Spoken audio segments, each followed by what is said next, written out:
Friday morning.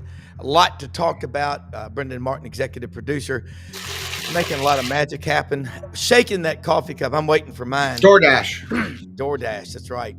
DoorDash, gotta love them. They'll get you food anywhere. Brenden, man, where do you start? We got so many good stories out there that are happening. I don't know, man. It's crazy. There's good and there's bad. There's evil. There's not evil. It's like it's all falling apart, but it's all staying together. I don't know. Never been more interest. Well, let's look at these headlines that you look at with what is happening. The women's basketball race is hot. I mean, it's a strong. It's strong football, basketball, and I'm looking here. The 6th ranked Alabama. That 111-73 win over Mississippi State the other day.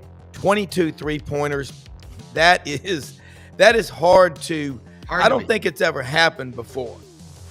Okay, so a lot happening there, and the weekend that we've got the games. Auburn going to Lexington, Florida hosting Texas A&M. Man, it is going to be a wild one. We got Coach Matt Dean on with us this morning. Doug Dean from Birmingham. Andy Burcham, voice of the Auburn Tigers, is going to check in. And, boy, he's had a front row seat all season long to this SEC race, the good, the bad, and the ugly. Looking forward to getting his insight. So take a picture with your phone of the QR code there. Follow us and subscribe there on X. It's at Rob Browne _. Share it with your friends, like it, and we love your comments and questions, Brenden. If people have questions, we'll answer them as best we can. And if you're a Facebook person, you can just go search for Sidelines. Check us out right there at Sidelines. You'll see our logo. Go ahead and follow us there. You'll get notifications. And YouTube, SEC Sidelines Sports Network. Check it out. We've got lots of things coming. So. Yeah, there is a lot. And Brenden, the weekend is upon us. And look, if you got a TV, you better get a bunch of them and get the multi-view when you stream. Because you got to have multi-view. I don't think there's anything else like that out there. So let's bring in Matt Dean with us. Let's bring in Matt Dean and the chairman of the board. And the chairman of the board, Doug Dean. The cousins from Birmingham, Memphis. Welcome to the Dean and Dean show. Yes, I love it. Dean. I like the ring. Dean of basketball. Dean and Dean in the morning. Yeah, String music. Dean. That's another Dean. Yeah, I was texting with Kevin Skarbinski last night. Today is going to be day 5 of 6 straight days of Alabama high school state championships going on. So, folks, if you're watching Alabama Public TV, watch Scarbo and the crew, because without that high school basketball, you don't have the college basketball. Of course, you can say you wouldn't have middle school and elementary basketball. So, hey, let me say something, too, about one of our viewers. I love her, Cheryl Chambers. This woman is incredible. She's got kids and grandkids for the Memphis Tigers, Ole Miss Rebels, Wake Forest, Florida Atlantic, FSU, and, of course, her beloved hometown, Memphis Grizzlies. Cheryl Chambers, I love you. And I'm wearing the official shirt of Glacier National Park, which I got at Hewlett and Dunn. And Brad Bellamy from Blanders will join us later. So, guys, all that being said, we just threw the ball up for the jump ball. And somebody jump in here first, and let's talk about the weekend that's upon us, because this SEC basketball season is as good as I've ever seen. We'll find out in March Madness if it's the best ever. Rob, I will yield to the senator from Rhodes College, my brother Matt Dean. I see it. It's been a while, but I love that introduction, man. We talked about this yesterday. I just think, historically we talked about how tough it's been for Auburn to win at Rupp. I just think tomorrow, I think they handle their business, I think, pretty efficiently. I also think, I was looking at the menu of games. Obviously, we have Alabama at Tennessee, but I think a real intriguing matchup is going to be Vanderbilt at Missouri. I really do, because, we just talked about Vanderbilt yesterday. They're coming off another big win at Texas A&M.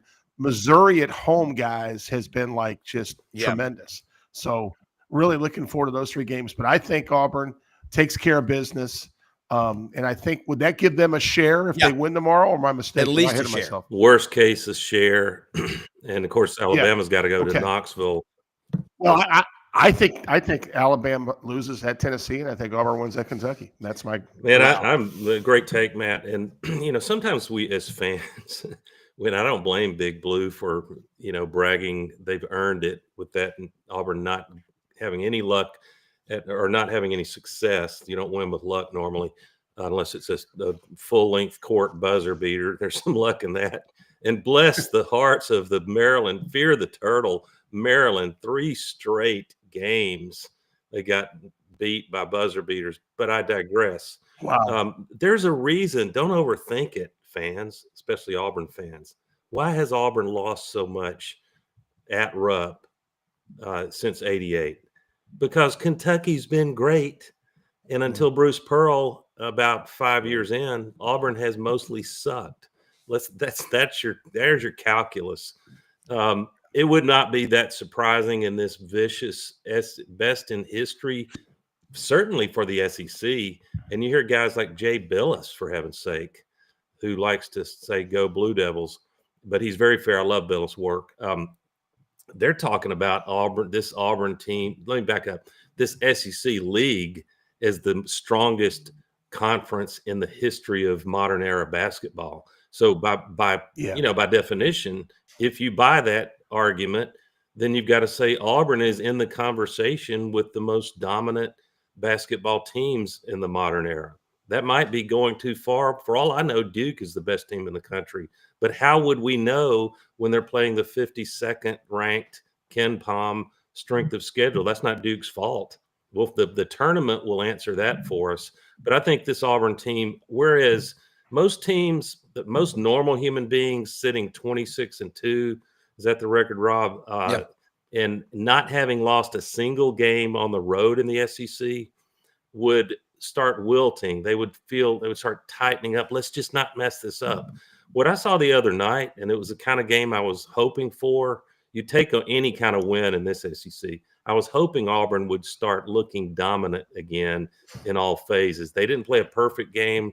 They sort of got complacent on defense heading into the first half, but then they corrected that. They just look loose and like they're enjoying how that all the parts work together. And if you want to stop Broome, you're going to pay for it somewhere else.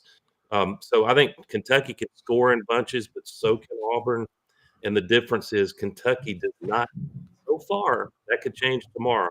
They don't really like to play defense the way Bruce Pearl demands of his team. And again, in one game, that can absolutely change, and it's in Rupp Arena.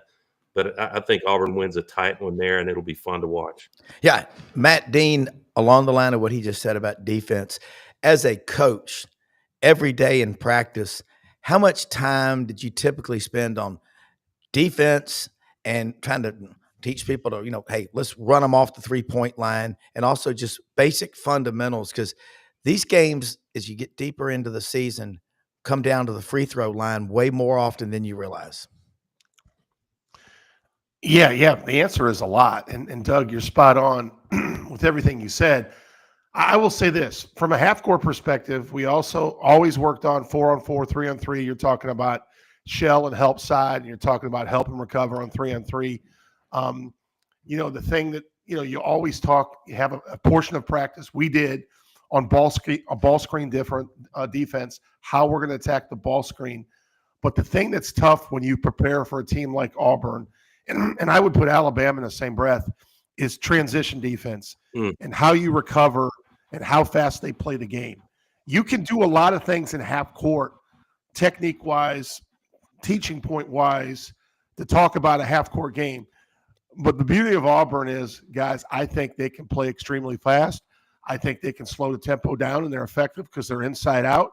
And honestly, I think the speed at what they play with sometimes is very tough for a defensive coach. But on the flip side, Bruce Pearl's a great defensive coach too. I think Auburn can guard you. They can guard you for 94 feet. They can guard you at 47 feet. They can just flat out guard. So we were talking yesterday, Doug, about the Big East in 1985 when you had I just looked up the standings. St. John's in the regular season was 15-1, and then Georgetown was 14-2. However, at 9-7 in league play, they went on to go 25-10 and won a national championship. Was Villanova.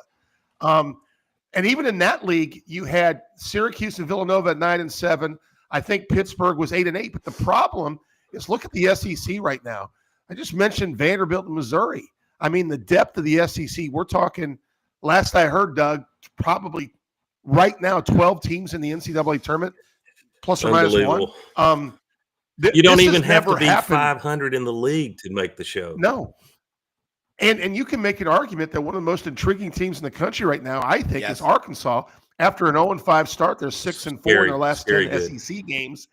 And I think down the stretch, if they can win, let's say they get to 8-10 and win 2 or 3 and win a couple games in the NCAA tournament, I think they're strongly in. Unless unless there's a lot of bid stealers out there, which happens a lot, but there's just not anyone close to the depth of our league this year. Well, I want to ask you, both of y'all, and I want to start with Doug on this next one. Texas A&M and Buzz Williams. I'm just a big fan of his because of what he does with his teams and off the court as well. They got to play at Florida Saturday, Doug. What happens there? Because they've lost 3 in a row, and Gators are smarting after a loss to Georgia. That's a tough one.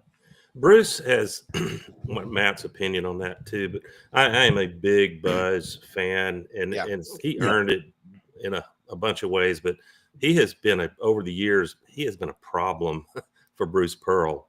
The schemes and the style of play he brings to the table, and I don't know why. You win and lose with players more than scheme. Any coach will tell you that. But it's surprising that A&M is not surging at this point in the season, which if I'm a Florida Gator, having dropped that tough one, that, Florida's trying to hang on to that one line in the selection, and they can ill afford to lose to A&M tomorrow because it opens a door for somebody else, maybe even Tennessee. Am I wrong? Tennessee's sitting there 5th ranked in KenPom net rating. And so Florida, you can bet. Is that in Gainesville? Yes. At the O-Dome. I think advantage Florida. I think Florida is for real. They're one of the 3 or 4 teams that I would not want if I'm Bruce Pearl. You play whoever you get. But if you had your druthers, to quote Gene Stallings, your druthers would be, I don't want to face Florida again, at least until the Final Four. Then the worst case is you can say, hey, we made the Final Four if you can't prevail. But I think Florida's they're not going to play 2 bad games in a row, especially not back at home.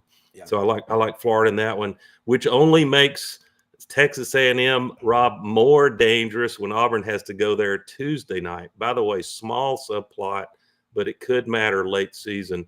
Auburn gets the Tuesday night 8 p.m. game, so they get an extra day of rest. Alabama plays Wednesday night, and both these teams are well conditioned and can handle it. But that could be late game if Alabama and Auburn is tight.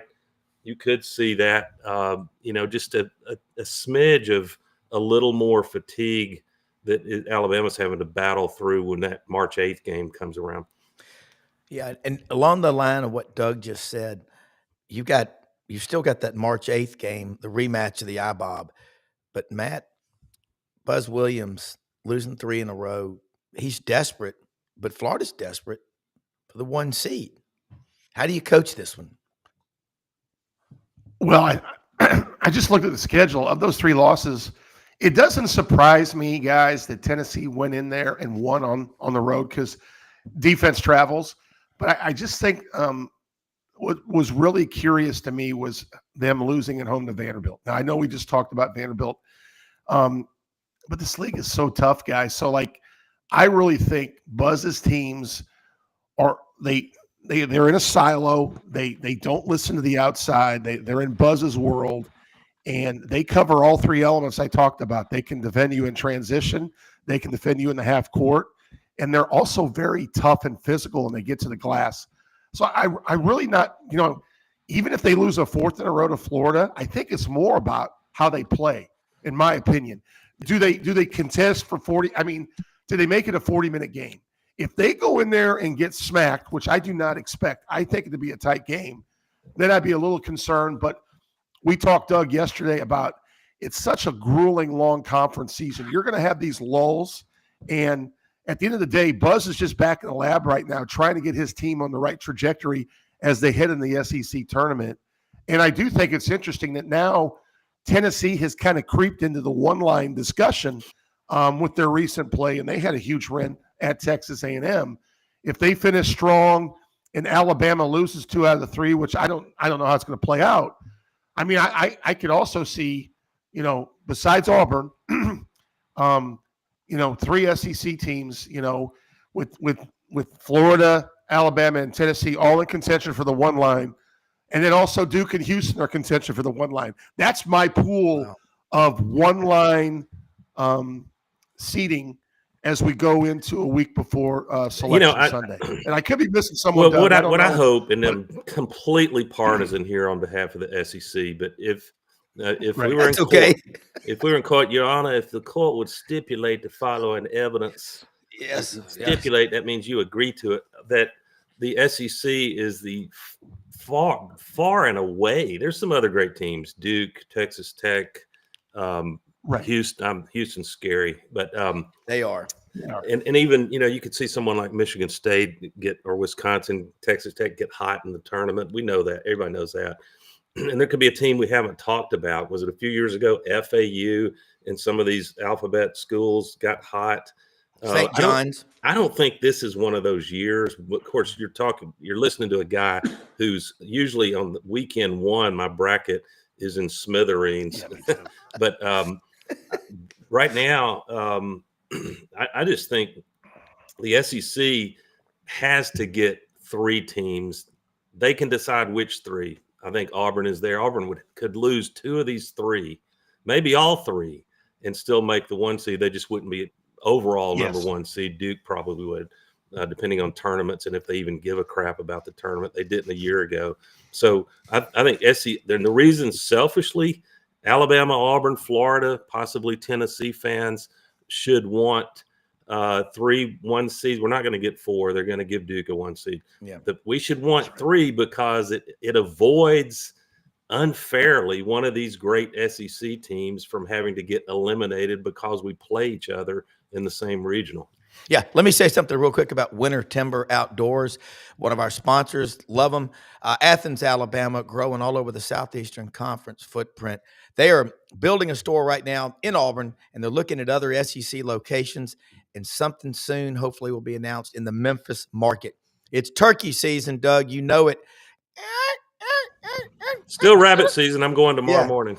Yeah, and rabbit hunting, they get you geared up there too, because you got to have the right gear and the colors. Some orange, obviously. Turkey hunting, it's about the camo. It's about the copper-plated 3.5, number 2, number 4 leads. But it's about the ground blinds. It's about the camo. And ultimately, it's about you being still, because people will tell you hunting a turkey is like chasing a ghost. God, they have vision. They do. And if they could smell like they see and hear, you'd never get them. But look, Winter Timber Outdoors has all your needs, your box calls, your slate calls, everything for your gear, Sitka, duck camp, Dixie decoys, deer stands, food for your deer plots, for your food plots, everything. Winter Timber Outdoors, and they're open every day of the week. Athens, Alabama, right outside of Huntsville. Get geared up. Kenny Winter and the crew there. They're into the outdoors, and you will be too. Love these people as a sponsor. I want to throw this one at y'all because on the headlines that Brenden, the stuff that he does to make this show what it is, it's mind-boggling. He puts these headlines, news and notes, and we're not going to spend much time on it, but I'm going to throw it out there. One of the things that is trending right now out there is the sports industry is confronting a significant crisis with increasing incidents of game fixing and gambling scandals. Recent cases involved college game fixing at institutions like Temple University, Fresno State, and the University of New Orleans, leading to the suspension or dismissal of players. Better keep your eyes on that one. Doug has a cool story, Matt, and I know, Matt, as a coach, you probably had a talk or two with your team over the years and as an athletic director about it. And after you respond to this, Matt Dean, Doug's got a cool story that I want him to tell because, Matt, you're going to love it. Matt, before I do, what state did you grow up in, Matt? I am from the great state of Iowa, Eastern Iowa, Davenport, Iowa. Quad Cities. At heart. Man, if you know anybody with a couple of 100 acres deer hunting up there, let me know. That's what Rob always tells me. I didn't. It's all about hunting. He tells me. All right, so I'll try to be concise. I struggle with that, Rob. What's an English major going to do but run their mouth? Because when you graduate, you're unemployable until you build some actual business skills. You're very smart. Don't stop. None of this is original. People can read and research, and like I always say, if you use one source and don't credit them, Matt, that's plagiarism. But if you get 3 or 4 sources, it's research. And so this is a story about Nolan Richardson, but this is also I think timely because it's a cautionary tale to the Auburn Tigers feeling invincible. Bruce knows better. These players know, but they've seen heartbreak. You only have to go back to the Yale game a year ago. Duke might need this cautionary tale, thinking that they're invincible. And there's several others: Houston, Alabama, Florida. You pick your teams that look like they will be, pretty, couple of them heavy favorites to win it all, or at least make the Final Four. But, you have no guarantees when you enter March Madness. Come with me, Gen Z and millennials, if you would, back to the 1978-79 basketball season. And I doubt that anyone outside of Terre Haute, Indiana, had ever heard of a sycamore. And I refer, as you guys know, to the Indiana State Sycamores. And you may have heard of a kid named Larry Bird that was on their team. Yeah. And they were preseason unranked, despite that not being, Larry Bird wasn't a freshman or sophomore. I guess that was his senior year. And they were unranked heading into that magical 78-79 season. They go undefeated all the way through their regular season and their Missouri Valley Conference tournament. And Larry Bird is named National Player of the Year, rightly so. And then as they got into NCAA tournament, they ran roughshod had one close game, and they were able to beat DePaul by 2 points, putting themselves in the national championship game against a great DePaul team too. Yes. Thank you and you have some knowledge of that. Ray Myers.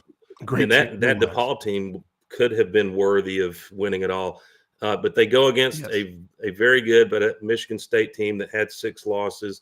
You may have also heard of a kid named Irvin Johnson on that Michigan State team. Magic, if you prefer his nickname. Yeah. And so that epic national championship game was set up, and in the most cruel fate, if you're a Sycamore fan, and I think almost everyone who doesn't pull for Michigan State was just that's that tournament championship. But Michigan State takes down the Sycamores and Larry Bird in a 75-64 win by Michigan State. Got to be heartbreaking. So after all of that magical year, the Sycamores finished 33-1. Now here's the fun punchline following that is Nolan Richardson, the great Nolan Richardson, and his 40 minutes of hell that we all just dreaded having to deal with in Bud Walton Arena, at a toast of Larry Bird that you can easily find on social media or YouTube. Richardson talks about how he was driving, and it was a Indiana State versus New Mexico State. I think it was in the tournament on March 3/79. And he says, I only had radio listening to this game.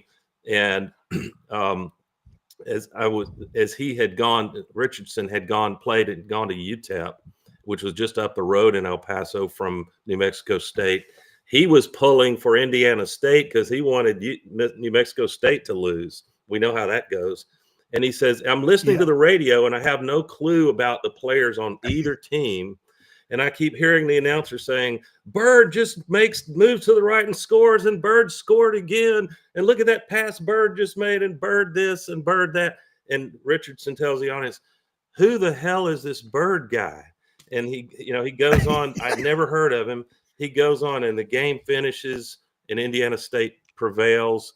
And Richardson says, I said to myself, man, that brother can play. And He said, That's right. In the most glorious racial profiling that everyone, including Magic Johnson and Larry Bird, both love, and they're dying laughing in the audience, Nolan Richardson said, you can imagine my surprise when I got my newspaper the next morning and I looked and I see this picture of Larry Bird and I said, damn. And you know exactly what he meant by that. That's great. So, yeah, there are no guarantees, and that's the cruelty of a one-game elimination. You got to win 6 games in a row. I don't care who you are. That is hard as hell. It might be harder if you are a 1 seed because you're supposed to win. Yeah.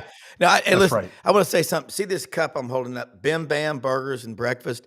If you go to Oxford, Mississippi, you're down there for an Ole Miss game or something, go to Bim Bam. It's over on Jackson Avenue.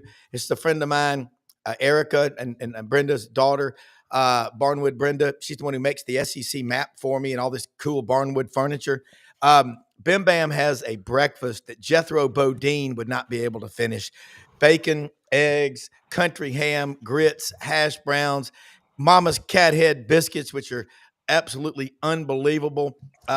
You've got to go there, and they've got the great Bim Bam burger bites. They even made the Wagyu burgers for a while. They might still have them, but that's a cool place to go. That's a cool story. And Matt Dean and Doug Dean, 79, Dick Enberg, that Indiana State, Michigan State game, that made March Madness what it is, I think, more than anything I can ever remember, Matt. You know, Doug, that brings back memories. A lot of people don't realize that DePaul team had Mark Aguirre, I believe, Terry Cummings, I think Dave Corzine. That was a huge win by Indiana State in the semis. But how about this, took Larry Bird to a 2-point team in that game. Final Four? That's right. But Penn, University of Penn, was the other team in the Final Four that year, and Michigan State obviously blew them out in the semis. Fast forward a year, the last year my Iowa Hawkeyes made the Final Four, 1980. Iowa goes to Indianapolis, loses in the semis to Dr. Duncanstein, Darrell Griffith to Louisville. Our point guard, Ronnie Lester, stud, drafted by the Lakers, ends up hurting his knee with about 10 minutes to go in the first half. It was such a great game. Hawks end up losing 80-72. But Doug, the last thing I want to say, I got to go, Rob. But you know, we've talked in the SEC all about great football teams, and we should, deservedly so. Legacy, Saban, going back to Auburn's last national title, right? Georgia. But in basketball, the beauty of basketball is the Doug Dean story from 78-79. Those little individual nuggets you don't get as much in other sports, in my opinion. Basketball in March presents us so many romantic moments. I can still remember watching that game on Monday night on the floor with my family, just introduced to, I was 12 years old. It was unbelievable what that game did for college basketball. I'm a football guy, but basketball's the final. This March Madness is far more compelling as an event than the football championship because it involves so many teams across the fruited plain. Well, when I was in middle school at PDS in sixth grade, we got to play the teachers in a basketball game. That was always a big deal. And we got to play war ball. And I'll never forget hitting one of my teachers that made me mad right in the swimsuit area and knocked him off his feet. Dodgeball, war ball, whatever. Okay. Knocked him off his feet. Coach Condon. Good man, but I got him back. But Matt, I hate that you got to go. Andy Burcham, voice of the Auburn Tigers, is going to be on with us. Travel day but for Dino. Doug Dean, let me tell you something. We're going to have like Kevin Skarbinski, Matt Dean, Coach John Brady, some of these basketball savants. Now Led Zeppelin, you can't ever bring back John Bonham, but you still got John Paul Jones, Jimmy Page, and that Robert Plant guy. I love basketball. And that before Matt gets away, and use that story early and often, Matt, when you're on air elsewhere. But I love that Indiana State team with Larry Bird was the juice. That was the deepest run by a first-time participant in the Division I tournament, and that was the last time Indiana State did not make a postseason appearance again until 2000. So that's amazing. One player in basketball can make a hell of a difference, can't they? Yes, they can. Without question. That's the beauty of it. Doug, it's a pleasure to see you. I got to do this more often with you. Rob, have a great weekend. I'll be in the great city of St. Louis, Missouri for the next 72 hours, and I will. One of the greatest cities in America. Have fun in Laclede's Landing, too, down there by the Arch. Yeah, take care. Doug Dean, Andy Burcham going to join us here in just a minute. The great Andy Burcham. Said he's awesome. He's from Carbondale, Illinois. Down there, went to Southern Illinois University, the Salukis. I think he's a St. Louis Cardinal fan. Oh, yeah, I think so. Hey, I'm telling you, you're right about Illinois. People don't realize how rural Illinois is, man. I mean, you get outside of Chicago, it is cornfields and it's great. I gas love station food. I mean, it's salt of the earth. They're white-tailed deer like you've never seen. That's where our food comes from, heavily. Hardworking, great people, and they'll be the first to tell you, hey, I know we're in Illinois. We're frustrated too with how political power gets distributed in the great state of Illinois. Well, I just think the Illinois, Chicago, they used to have really good basketball. When Ray Myers was coaching at DePaul, that was pretty strong. There's no excuse for you not to have a great program there at Chicago, but college basketball in the SEC. By the way, it's Charles Barkley's 62nd birthday. To me, it is just what he's done for basketball. And you look at SEC Network, look at all these guys like Patrick Young from Florida, the shooter, Pat Bradley. It's getting better and better. And I'm looking here right now, Doug, at this weekend. It's like football season. You can't get it. You can't get enough of it. Man, have people over, fire up the grill or however you like to cook, and you can. I need to do this multi-view TV. You and Brenden were talking about. Yeah, I'm having to go bounce back, previous channel, bounce back and forth between games. But there are 5 or 6 games I don't want to miss this weekend. It's going to be a lot of fun. I can tell you, watching that multi-view, you get you get so much when you watch it. You can see 4 games at once, and you pick one that you watch, and it has audio, and then you can make it the complete screen as well. But that's what you need in a season. But they'll throw in like a Big East game, a couple of SEC games, and maybe a Big 12 game. So you get a little bit. It's like kind of a tapas restaurant where you get a little meat, a little chicken, a little seafood. But Doug, talk if you can, and Andy's going to join us in a minute. Again, happy birthday to Charles Barkley. He's 62 today. Looks like he's 30. But the March Madness that we all know came about because of an underdog from French Lick, Indiana, Larry Bird and Magic Johnson. That got us hooked. Dick Enberg, Kenny Loggins' song, If This Is It, Make No Mistake. We still watch that and hear that song. That's the greatest marketing campaign for any sport I've ever seen. And other than Joe Namath guaranteeing the Super Bowl while he's drinking a cocktail sitting by the pool, you can't make it up. I was wondering, Brenden, if Rob Browne's steel trap for a brain fails, which is rare, Brenden can find it quickly. But when did they start using the term March Madness? I know that they 80s maybe? 80s? They copyrighted it. They own the rights to that. Yeah. Because now you have to be careful when and where you use that term. The bottom line is, it's like the Super Bowl. They try to get you on that. But I'm just looking at it and saying to myself, I think that the interest in college football is carrying over into college basketball, Doug, because the money that people are spending on basketball.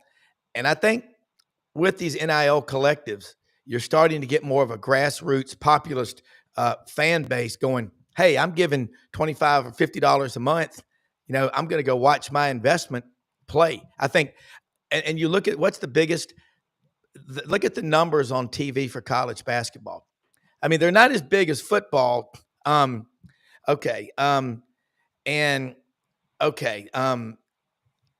just sit there and I say to myself, what do we need to do to make this thing better? We'll get in there. But the Big 12 the last few years has been the best league. It's going to be cyclical. SEC won't dominate this year in, year out. Well, nobody, and I don't think we're going to have dynasties in football like we've had. No, it would be shocking. I do think if you get a dynasty, boy, I'm not going to win friends in the SEC saying this. In some ways, Rob, I think it's more possible for a program like an Ohio State, if Oregon can start playing real big boy defense, maybe. And the reason I say that is those Big Ten programs don't have to play 5 or 6 brutal toss-up games like you will in the SEC. So I just don't think, and part of it's Saban being gone from the sidelines, and Kirby, he can't just go buy the best roster in football every single year. Now there are 10 or 12 teams that can do that. So I think it would be more shocking that we have any given D1 program, for example, winning 4 out of 10 national championships. It's ridiculous to ask for more than 3 or 4. I don't think we'll even have that. I think over the next 10 years, you will have someone will repeat once. I don't think you will get a single 3-peat. Yeah. All I got to see right now is looking at this guy that's on the TV right now with us from Carbondale, Illinois. Yes, Andy Burcham, the voice of the Auburn Tigers. We are not worthy, Andy. Andy, I sorry about the technical difficulties. Sometimes that happens. Nothing ever goes wrong during a live broadcast, Andy, does it? Right. Everything's sure. Perfect. Everything's great. Yeah. Hey, I tell people nothing against those guys on TV, but I've got a ritual started as a kid. I still got my little white transistor radio, but I listen on the Auburn app. You and Randall Dickey, and I miss Coach Smith so badly on those games. But I don't know how you find these guys, but Randall Dickey, Coach Dickey, is so cool. He's kind of Matt Dillon as the color man from Gunsmoke. He doesn't get rattled, and I love the enthusiasm in your voice. I still think you are a young Jack Joe Buck hybrid is what you are as a broadcaster. You put so much time and preparation into every game. You cover, obviously, Auburn, but you see the SEC in a way that very few people do. It's like talking to a neurosurgeon when you have a headache. So welcome to Sidelines. Talk a little about it. A native of Carbondale, Illinois, a Saluki, and I'm going to guess, like Doug said, a lifelong St. Louis Cardinals baseball fan, Anheuser-Busch, Mike Shannon, and Jack Buck. How are you? That's what I grew up with. And my folks were from the west part of Indiana. Dad was a huge Stan Musial fan. I have a framed program from a Cardinals Cubs game at Wrigley that my father got signed by Stan Musial and was so rattled that the program is signed upside down. So that's why the program and the frame is upside down, because there's Stan. Yes, I grew up a Cardinal fan. I grew up a football Cardinal fan, a St. Louis Blues fan, listening to Camo X. Actually, I grew up in Nashville, Illinois, which is 50 miles north of Carbondale. Okay. You were talking about that Indiana State team. That's my alma mater. I went to Indiana State. Oh, wow. Wow. I was 4 years behind Larry Bird. My father is an Indiana State grad. So we were Sycamore fans, and obviously when Larry Bird came through, that was incredible. I got to meet him one time. I was stammering when I did. I mean, he is still maybe my single favorite athlete of all time. Yeah. But anyway, all that to say, yes. Rob, my timing on that story impeccable with Andy? That was great. That's fabulous. Clairvoyant. Yeah. I got to see Bird play at SIU his junior year, and they came in undefeated, lost the game to SIU. He scored like 35 in the game, but Indiana State lost it. Anyway, this has been a remarkable season for Auburn. You guys were talking about these last 3 games now of the SEC schedule, and Auburn goes to Kentucky, plays at noon tomorrow, then at Texas A&M on Tuesday, and then back at home for the second game against Alabama a week from tomorrow. And it's been a remarkable year for this Auburn team in the best conference in the country and one of the best conferences we've ever seen in college basketball, period. I mean, when the Joe Lunardis of the world are talking 12, 13 teams, it's remarkable that are going to make the NCAA tournament. And I think of that story from Greg Sankey in his first year as commissioner. And that year, the SEC had three teams in the tournament.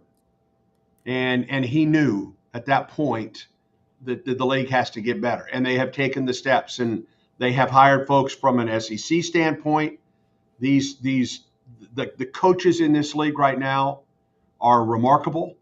Their schedules are remarkable, and it has come to fruition now that this is the best college basketball conference maybe we've ever seen at this point. And this Auburn team at this moment has one loss so far. Now, 3 really, really tough games left for Auburn with Kentucky, where Auburn hasn't won since 1988. A buzzer beater by John Kaler in 1988 is the last time Auburn's won at Rupp Arena. And then you go to Texas A&M, and that's always a tough matchup. A Buzz Williams team is always a tough matchup. And then you come back home and you get Alabama coming in here a week from Saturday in what will be just a crazy, crazy day at Neville Arena. Andy, but I am blessed to be a part of it, let me tell you. Listen, you're getting immortalized with a season like this, Andy. I love your calls, love it. And I'm with Rob as a devout Auburn guy. I try to be fair to all the teams because their fans are as passionate across the SEC as anywhere.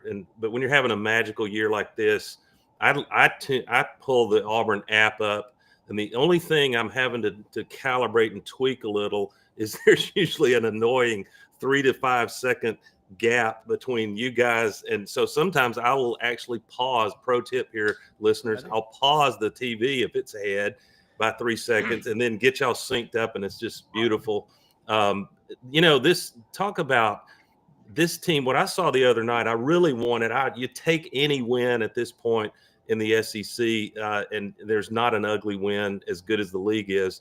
But I felt like what the prescription that Auburn's team needed, this whole program needed going into Rupp Arena for obvious reasons, a drought since '88. And that's mostly because Kentucky was damn good and Auburn was trying to revive its program. And if you look at the last, 6 or 8 games, Bruce is holding his own and then some against Kentucky. But the other night, it looked to me like Auburn, where most teams at 25-2 trying to get to 26 wins would wilt and tighten up, like let's play not to lose. This team looks loose and they're having fun, and Bruce and his staff are calling plays that allow for these thunder dunks, and they're playing defense and joyful in playing defense. They don't look like a team they can lose any of these next 3, but it won't be, in my opinion, because they feel the pressure and tighten up. Your thoughts? Well, I think one of the reasons, and I agree with what you said, it's an experienced team. There's 9 seniors that are playing on this team right now. I mean, you don't see that very often in this day and age. So I think that's one. You have the best player in the country in Janai Broome, who the last 2 ball games has looked more like the Janai Broome we saw before his ankle injury against South Carolina. There's that pep in the step and his moves to the basket. And going into, some folks were concerned about Auburn. This is so odd. Folks were concerned about Auburn wins against Georgia and Arkansas because they weren't the blowout wins that we've seen from Auburn this year. But Bruce Pearl put this pretty well. After that Arkansas team came in here and Auburn beat them, they went home and beat a red-hot Missouri team. Yeah. After Georgia came in and Auburn beat them by 12, they went home and beat Florida. Close win doesn't look so bad, does it? Yeah, that Florida team, even though with that loss at Georgia, that Florida team's playing for a number 1 seed in the NCAA tournament. Missouri's probably going to be a 3 or a 4 seed, and I may be underestimating the Tigers there. So, we'd all like to see Auburn go out and win the game by 30 like it did the other night against Ole Miss, but we're talking about the best league in the country. And as tough as Neville Arena is, and I think it's the best home court advantage you're going to find anywhere, these are really good basketball teams coming in. Now, Auburn has wrapped up that 3-game homestand and really looked good against Ole Miss. I mean, Auburn shot the ball almost 60% in that game. But now you've got 2 in a row on the road in the two of the toughest environments that Auburn will play in this season. Test. Good test. Yeah, Andy, you have a great view, you and Randall Dickey, of the SEC that nobody else really has. Again, let's go back to that Florida matchup with Auburn. And my friend, the late Mark Green, who I call him the original blogger, him and Mark Murphy inside the Auburn Tigers, we used to talk about there's matchups and then there's matchups on game day. Right. Florida's got 5 now that, Handglotten is in there, 5 big, tall guys in there. Talk about that Florida team and just kind of take us around the SEC from your perspective, because we all need to hear what your thoughts are. Yeah. Florida matches up very well with Auburn, and one of the reasons is its size, okay? Another reason is it plays really well defensively, and I'm not sure Auburn's going to be able to surprise Todd Golden, because Todd Golden played for Bruce Pearl in the Maccabi games when they went to Israel and has coached under Bruce Pearl on this staff at Auburn. Yeah. So you're not, and vice versa. These two teams aren't going to surprise each other from a coaching perspective, okay? Yeah. And let me say this, guys. Florida came in and beat Auburn. That was no fluke. Not at all. That day. When you come to Neville and score 90 on Auburn. 14 threes, was it? Yeah, it was a terrific, I cannot take anything away from that day against Florida. And they're even better now, as you mentioned, with Handglotten back from the gruesome leg injury that he sustained early in that game against Auburn in the championship game of the SEC tournament last year. So they're even better now. And that loss appears to have helped this Auburn team, if that's possible, Andy. I do think this. I think it kind of it may have refocused Auburn a little bit. Bruce told us he thought he could see it coming. And it was a perfect storm that day. Florida came in red hot. Auburn did not shoot the ball very well, and Florida beat Auburn. I mean, that's the bottom line in that game. But I think Auburn has played better since then, since that loss to Florida. Andy, I really appreciate, and to me, because of the data that's available, beyond eye test. That's the most annoying term that's been invented in recent memory, football and basketball. Because eye test to me is code language for you can vote for whoever you want without data backing it up. And so I appreciate you assertively saying, not with any weakness, that Johni Broome is the best player in the country, the National Player of the Year, because we all absolutely admire the work you're seeing from Cooper Flagg. But at some point, strength of schedule, it's not Duke's fault that they're playing the 52nd ranked Ken Pom strength of schedule, and Auburn's back at number 1. And I might add jokingly that Auburn's strength of schedule is that strong despite not being able to play Auburn, which everybody else we play gets some bonus points, even in a loss, for strength of schedule. Cooper Flagg's great, but if their metrics are close, and actually Broome's metrics and analytics are slightly ahead on more of them, especially against top 50 competition, then the voters, if they aspire to being fair, and not all will, there'll be regional bias, always is. But I don't see how you, unless things dramatically change with very few games left, I don't see how Broome does not win that National Player of the Year honor. Well, I'd like to say that I look at this from an objective viewpoint, but I don't. I mean, I see Johni game in and game out. I watch the work that he's done and the schedule that Auburn has played. And Cooper Flagg is a magnificent player. Guys, he's going to be the number 1 draft pick. When they have the NBA draft this year, I think his name will be the number 1 pick. And the upside for that young man is fabulous. And we've seen him, and he was terrific against Auburn at Duke earlier this year. I will take nothing away from Cooper Flagg, all right? But Duke plays in an ACC that is not terrific. It's not the ACC that we've seen in the past. On the other hand, Janai Broome plays in the SEC, and it's not the conference that we've seen in the past either. It's as good as we have ever seen. I truly believe the Southeastern Conference this year is as good as we've ever seen, period, in college basketball. And this Auburn team has one loss in it. And Janai Broome, game in and game out, is a double-double machine. He needs one more double-double, and was within one rebound the other night, and they took him out of the ball game.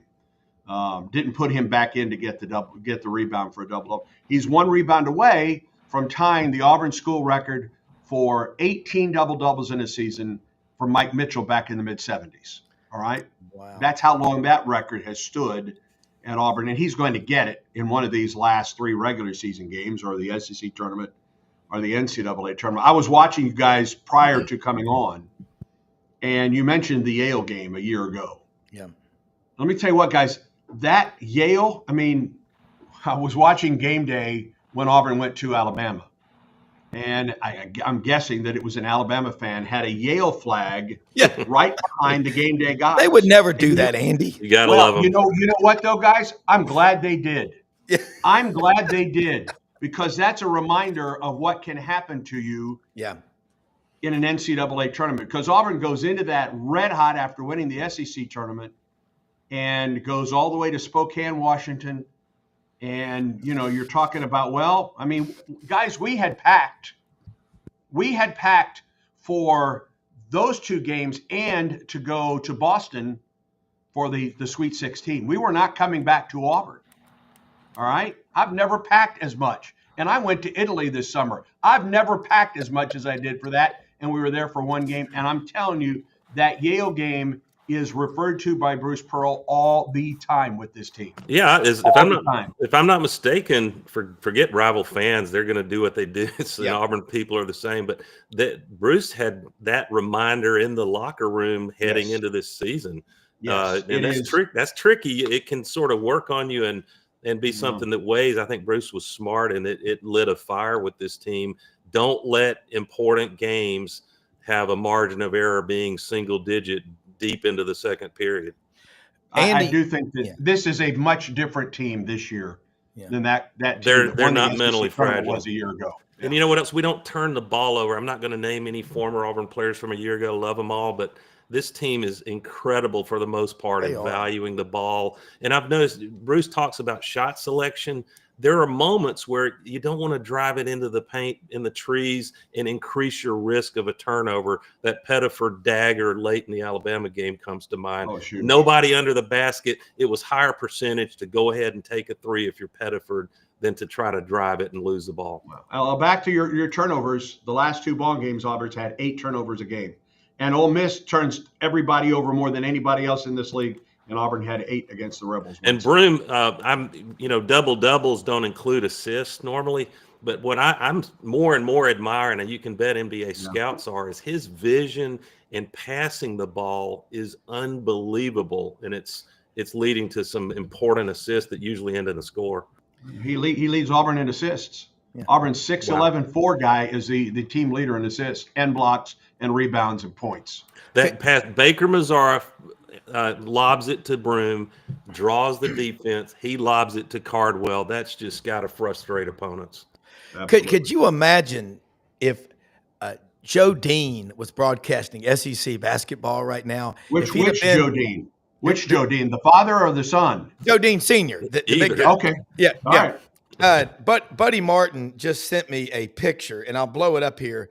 Look at this for the birthday boy, Charles Barkley. Absolutely. And look at we those saw him shorts. The other night. He was here. He was at the game Wednesday, so we got to shake his hand. Man, when I see Charles at Buc-ee's, now I know I'm not supposed to go try to talk to Charles. But here's the thing: a little string music in downtown Lexington, KY. I remember Vanderbilt's point guard Barry Goheen used to drive Sonny Smith crazy, and he would shoot it up. He goes, a little string music, downtown Nashville, Tennessee, Stufferino. Joe, I mean, how much fun would Joe Dean have today? And Andy, you have been on the broadcast team at Auburn since, I think, 1988. And you are such a pro. And this is Brad Bellamy's going to join us now from one of our sponsors, LandersFordMemphis.com. And I just want to say, Doug, when you watch and you see Andy coming out after the game, and we were talking to him after I think the Auburn Texas A&M game, and you were getting at the end of the season, you were getting on the road to go to Hawaii for a basketball tournament, and I mean you're all over the place. But you do football, you do basketball, you do baseball. We've got this Coach Butch Thompson comes on the show, and Jason Caldwell was on yesterday. I think baseball might be your truest love, and that's a tribute to you, how great you are with the football and the basketball. But your signature tagline is "Yes." I mean, Jim Fife would always say, "Hello, Brantley, Alabama." When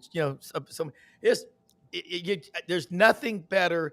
Listening on the radio to me is like taking art lessons from Michelangelo.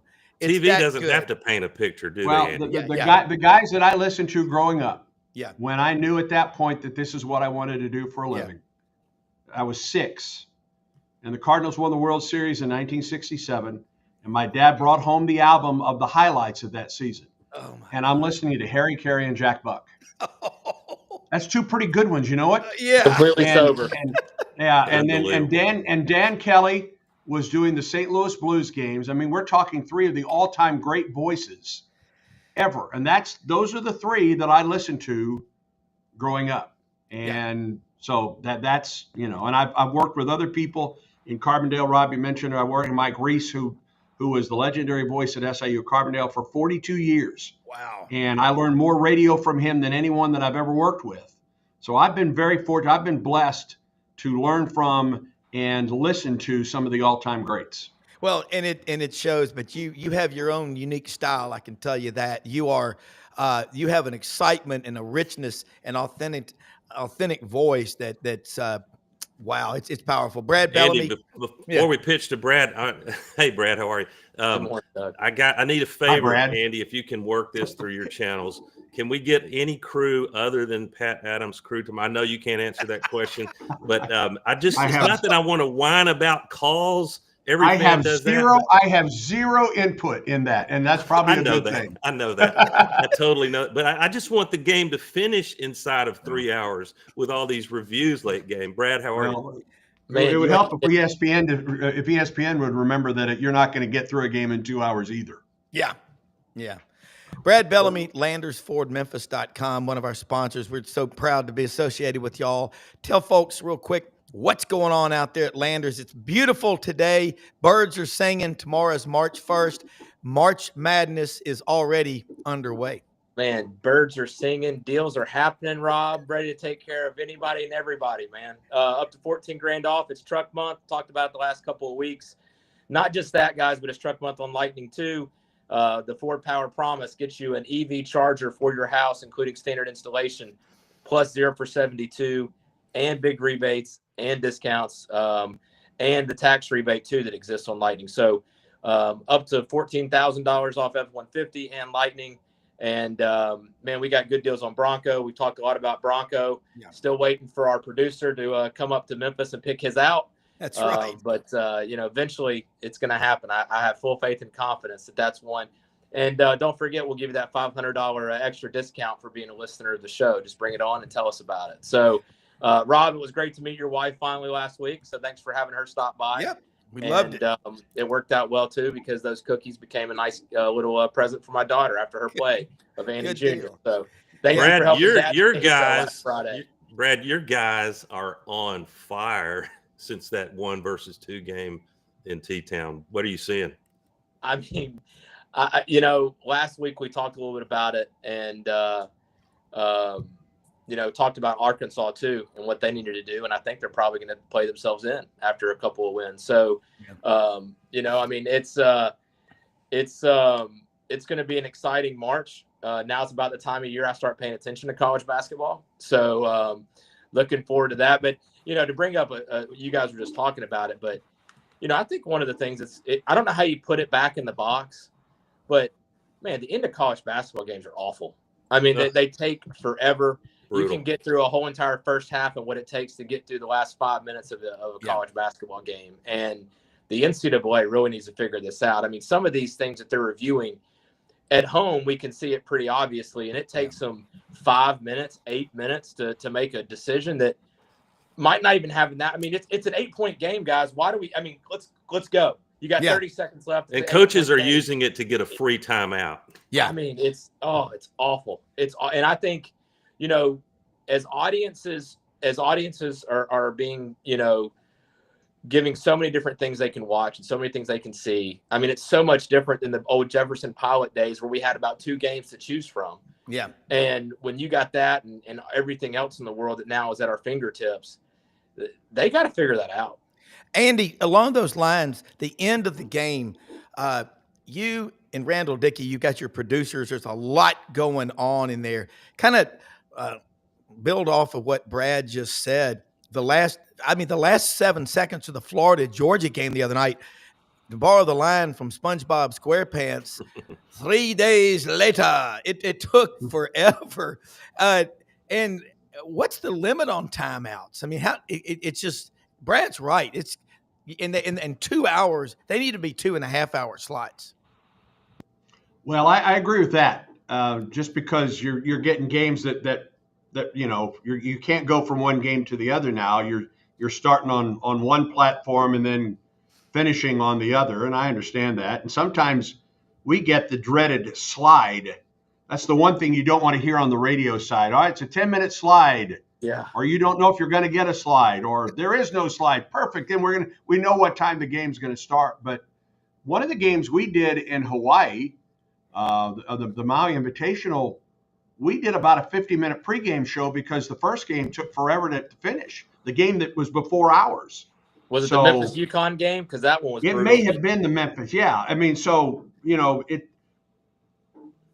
we just go when the game starts. You know what I mean? That's just the way it is. And let me give me another example. The Auburn Georgia game literally came down to the last 0.3 seconds. Yeah. I mean, Georgia had that throw in under their basket, and Newell had a point blank look to tie the game and send it to overtime and missed.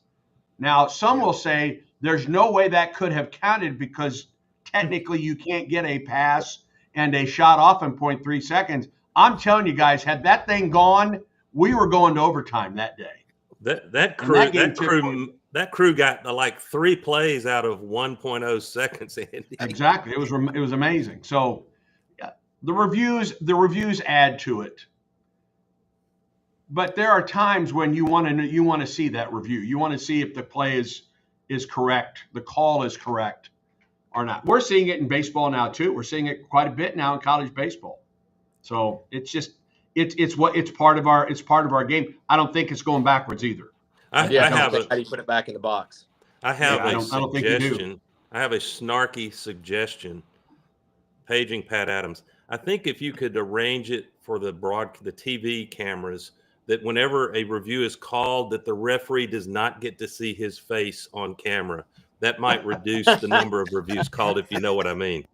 Yes. Well, they're doing that, and now it's being fed to us, so we're getting to hear, which is good. At least now at least we know for sure what they're reviewing. There's some times where they put up the review and we're like, until we actually watch it, what are we doing here? I'm not sure what they're reviewing. Yeah, are they reviewing a foul? Are you looking at a flagrant? Or I don't know. And Adams tries to go back 10 minutes earlier in the game if you'll let him. Well, you will see that, and they will do this a lot on 3-pointers now. If you notice, if there's a 3-pointer that's close, you will see an official doing this because they're going to look at it at the next timeout. So it may be 15-13 going into the timeout. It may be 14-13 coming out because they reviewed the 3-point shot at the timeout and determined that the foot was on the line and not behind the line. Now in the NBA, it's they have the whole replay center in New Jersey that can replay everything, and they do that real time. So in college, is it the refs are the only ones that can review that, or is there a fourth official or somebody that's making that determination? For regular season games, I think it's only the officials on the floor. When you get to the postseason, there is a fourth official that is on the sideline, that is at where they're reviewing. And it's still going to Birmingham for SEC games. And it goes somewhere else when it comes to the NCAA tournament. But once you get to postseason, including the SEC tournament, You will see a fourth official that is there, and they're there, of course, in case someone is injured, and they can go on the floor. But they're also there for the reviews, and I believe that I'm positive there's a fourth official now that you will see on the sideline for NCAA tournament games as well. It's just mind-boggling to me how much is going on. And then when you look at the basketball games, you look over on the sideline on the bench when the players come over for a timeout. There are more analysts and assistants, it seems, standing up than there are players dressed out. It's a different deal. Real quick question from Maury Gaston down in Mountain Brook. Andy, have you read Voices of Summer, a book about the great? Yeah. Okay. Yeah, I've got that. I read that a long time ago. And listen, I've been asked about a lot of the generations of broadcasters, and I worked with Jim Fife, who's an absolute legend at Auburn, as is Rob Browne. Yes. But everybody has their legends. Everybody has their legends, whether it's Eli Gold or Larry Munson or Jack Crystal or David Kellum or Chris. I mean, John Forney at Alabama. John Forney at Alabama. Regardless where you go.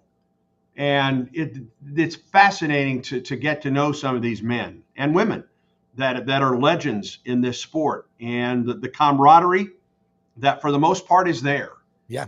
It's an interesting fraternity of folks that I get to see and work with, and I look forward to talking with Tom Leach tomorrow. I saw David Kellum here Wednesday night, and there are times where I'm bouncing technical questions. All right, what's this piece of equipment that you have here? How does it work? Or if there's a problem, yeah, I've got this cord. I can help you out here, and vice versa. A lot of folks think that we can't stand each other because of the schools that we work for. And during the game, that's the case. All right. Outside the game, these men are my friends. Yeah. And I'm so happy to have Let them. me ask you a question. I want Andy to hear, or Brad to hear this. There, people can have their own opinions about any and every play-by-play guy or color guy, but if there is a nicer guy, Brad, than Chris Stewart, I'd like to meet him. Just a total prince of a guy and a great play-by-play guy. And Chris and I have worked together for a long time and I've got a picture here. Let me show you this. All right, this is a picture that's on my desk. It's been on my desk forever. I don't know if you guys can see that or not. Oh yeah. All right, that Very is cool. Myself, Chris Stewart, the late Rod Browne, and David Crane, who's now at UAB. And this is when we were the baseball crews for Auburn and Alabama. And that was at what was then an IMG play-by-play retreat. And we had dinner together. And I said, let's all get a picture. And that was at that restaurant. So, and Chris and I text back and forth. I did the same thing and still talk with Eli Gold and get ideas. How did you handle this? I remember one day listening to Eli call a football game, the start of a football game, and just how well he painted a picture. I said, Eli, what's going through your mind right now? He says, I'm trying to say everything I'm seeing at that moment. Yeah. I'm like, wow, and you guys also that's pretty simple, but that's exactly what it is. Yeah. So we can all learn from everybody, no matter how long we've been in this business. Also get to commiserate on how bad different facilities are and which ones you hate going to because they treat you guys, they put you in the bathroom stall to call a game some places. So it's always fun when I hear announcers talk about different arenas or different stadiums and the ones that are good and the ones that are bad and the ones that you wish you never had to go back to. So guys, I got to hop off. It's the last day of the month, so I got to get with my sales team. Always appreciate being with you guys. Andy, nice to meet you on here. Good luck the rest of the season with Auburn because you guys. Brad, best of luck in Knoxville. You got the same challenge Auburn does in Rupp. Yeah. Yeah, exactly. Brett, thank you so much. Landers, Ford, Memphis folks, get out there and see them. They're the best. Andy, one last thing I got to ask Andy about. Do you remember, Andy, when the SEC tournament was in Memphis? And you have to remember this story, Doug. As a Memphian, I fully appreciate it. Jim Fife and the Auburn crew were in a rental car pulling into the hotel in downtown Memphis for the SEC tournament at the Pyramid, and who they thought was the valet came out to get the vehicle and got in it and drove off with all of the broadcast equipment for the Auburn Sports Network. And Auburn, I believe, ended up borrowing Alabama's equipment to call the game. Were you there, Andy?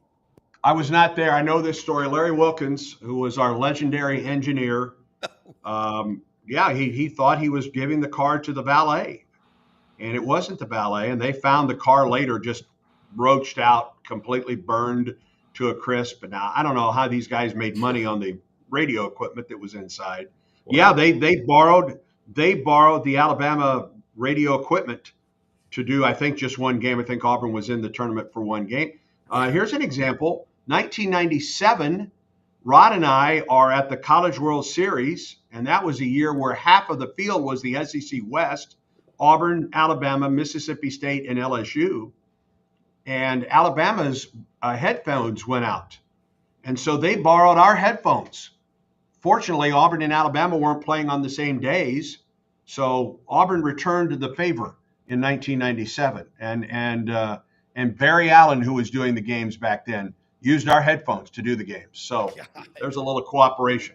Andy, this can be quick. It could be a whole segment if you want to. But I had the pleasure of hearing Jason Campbell speak to a Birmingham Auburn group, and this is in no way a compare and contrast with the great Stan White and the color work he did. But what I'm seeing between you and Jason is a real choreography of Jason's got very high IQ knowledge of, not that you don't, Andy, but you didn't play in the NFL either, nor did I.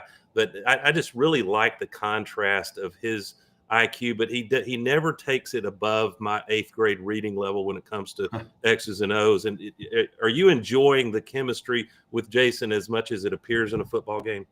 I do, and it's important for me, guys, to know this individual. These are my friends. And not only are they my colleagues, and Jason on a football Saturday, and Randall obviously on a Tuesday, Wednesday, or Saturday, and Brad and I work baseball together. Brad's down in Arlington, Texas. He's at the Globe Life Field. He'll do Auburn, Ohio State today at 3:00 on the network. I want to know these gentlemen. I want to know about their families. I want to be a friend of theirs, and vice versa. I think it helps our camaraderie. I think it helps on the air for me. And Jason, listen, he was a fabulous quarterback at Auburn for 4 years, including that 2004 team, which should have played and won a national championship. That's a whole other show. And then, played for a decade in the NFL. And he just brings a rather unique perspective. I mean, I have no idea what that's like to be a quarterback at that high of a level. And he sees things on the field that I do not. And that's what he's there for. And he's also really good. He has a really dry sense of humor, and is he's a valuable part of our crew. And I'm hope that he's with us for a long, long time. Absolutely. Yeah. And we're going to wrap up in a minute. I'm going to say, Andy, thank you for going along with this. Sorry it took a minute or two to get you on, but it just means so much to hear from the voice. It's like the stories about Eli Gold and, Rod Bramlett. My God, you and Rod, you've been with so many people, and you just continue to be there. That's the thing about it. And you carry on legacies, and the people that you worked with are in you. You can tell it. You're real. You're genuine. When I see you walking out, when I was talking to you after the ULM game, you're as approachable and personable as it gets. You're what broadcasters are supposed to be. But when we listen to a game on the app, and with you and Jason together, it is a trip, because I'll text him or I'll text you, but your signature line of yes. And then Jason has a way of critiquing things, being critical, but being fair about it. And I appreciate that. And he talked about a story one time on this podcast. He was listening to the Iron Bowl when he was in 9th or 10th grade, riding around on the family's farm over in Taylorsville, Mississippi, listening to the 99 Iron Bowl, I think it was. And he said, I'm going to play in that game one day. And he did. So I'll never forget him as a freshman in 2000 when Tommy Tuberville went back to Oxford for the first time. My friend Barry Blackburn worked with Coach Tuberville, and he had a sideline pass on the field. And Jason Campbell threw passes the entire game, even though he was redshirted, just to show the people at Ole Miss that we were coming after players over there. It was a cool story. But Andy Burcham, thank you. Doug Dean, unbelievable. Brad Bellamy, Coach Matt Dean, executive producer Brenden Martin. And you know why I close a show like that? always listening to the way y'all broadcast. Spotter Kes Fabian, engineer Larry Wilkins, y'all always do that, and thank the crew because it takes a lot of people to Yes, make it happen. But Andy, thank you so much. Have a great call tomorrow. Let's get it done tomorrow, Andy. Yeah. My pleasure, guys. Have a great one. War Eagle. Yeah, War Eagle. See you, man. Hey, that was awesome, Doug. And the thing is about when you hear these broadcasts and everything, TV, and I think about this with Joe Dean, John Ferguson, and just Tom Hammond. Tom Hammond always looked like the game show host out there, the straight man, and Joe Dean, the former Converse shoe salesman. I mean, and by the way, and I couldn't get enough of Joe Dean Jr. when he was calling. Oh, he was great. Auburn basketball. That Thunder reverse dunk by Bryant Smith against Ole Miss. Yeah. There's nothing more fun for fans, for partisan fans, to hear their announcer or color analyst lose their mind in a big play. Well, and you think about, Mick Hubert, Florida Gators. Oh my, Doring's got a touchdown. The radio is the conduit. TV's great, but when you and by the way, you're right. Pro tip: pause 3 or 4 seconds, and you'll perfectly sync up the app and the TV. It's fun, and in the Jim Fife little habits these announcers develop, like a Thunder dunk. Like Charles Barkley. Hello, Leeds, Alabama. Yeah. They're the just best. A blast. And TV just is not set up to do that the same way. It's not. Radio is. And let me say, get out to Hewlett and Dunn this weekend, folks. 50% off sale on the rack. Doug, they've got Filson, Pendleton. They got this shirt here, the Glacier National Park shirt from Pendleton. Your sponsors are perfect for what we're doing. Yeah, Devil Dog jeans, Filson luggage, Barber, over 7,000 pairs of men's and women's boots. I'm getting Brenden a pair of size 11.5 boots. They're going to be made out of alligator, ostrich, rattlesnake. I don't know, but the big guy's going to have some cool boots from Hewlett and Dunn. Open Monday through Saturday, 10 a.m. to 6 p.m. And all of our sponsors like My Town Roofing, Web-Footed Kennels, Matei's Garage over on Black Road in East Memphis, right by Folks Folly, open Monday through Friday, 8 a.m. to 5 p.m. Larry Cervetti, y'all all know him. He's also got Cordova Automotive. Andrew and Dean there working on my truck yesterday. Great people to have on your side. All of our sponsors. And remember, the Vitamin Shop in Oxford, Mississippi has been rebranded. It's Oxford Vitamin Company off of Jackson Road, right next to Dick's Sporting Goods. So most often we see the face of Christ in the least among us. Have a great weekend, everybody. Thanks for watching. Share the show, and we will see you Monday, man. If anything big happens over the weekend, you never know. Brenden might text me for a pop-up show, Doug. So be ready to rumble. I'm on deck. All right. Take care, man. Thank you. All right.